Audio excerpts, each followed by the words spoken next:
রিপন ভাই। হ্যাঁ ভাই। আপনি যে ব্যাটারি খুলে ফালাই দিলেন ভাই আপনি দেখতেছেন না সময় নাকি কারোর জন্য থেমে থাকে না, তাই ব্যাটারি খুললা ফালায়া দিছি, গড়িয়ে চলাইতাম না। চুর ভাইরা যান, সাবধানে যাই। আমি আগায় দিই, দরটা খুলে দিই, সাবধানে যাই। রিপন ভাই। হ্যাঁ ভাই। আপনি চোর পালাইতে কেন সাহায্য করলেন? ভাই আপনি জানেন না চুর পালাইলে যে বুদ্ধি বাড়ে।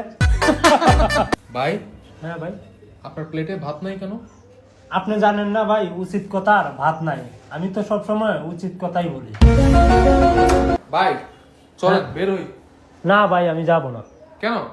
আপনি জানেন না আমার অহংকারে মাটিতে পা পড়ে না, তাই আমি যাব না। ভাই আপনি সেই ভাই। ওই বেটা, তুই তো একটা সুর। কেন? তুই জানাস না অতিভক্তি সুরের লক্ষণ? রিপন ভাই হ্যাঁ ভাই। ফল নিয়ে বসে আছেন, খাচ্ছেন না কেন? ভাই খাইতেছি না যে, এই কমলাগুলা চুক্কা, তাই এগুলি নিয়ে বসে আছি। কখন মিষ্টি হবে আমি জানি, ধৈর্যের ফল অনেক মিষ্টি। আরে রিপন ভাই, হ্যাঁ ভাই। আপনি এরকম ছেঁড়া খাতায় শুয়ে আছেন কেন? ভাই সিরাকেটা ফিন দেয়া, লাখ টাকার স্বপ্ন দেখার চিন্তা। হ্যাঁ ভাই। হ্যাঁ ভাই চুপ। ভাই দেওয়ালেরও কান আছে, আপনি জানেন না, তাই শুনতেছি। এটাই রাস্তা।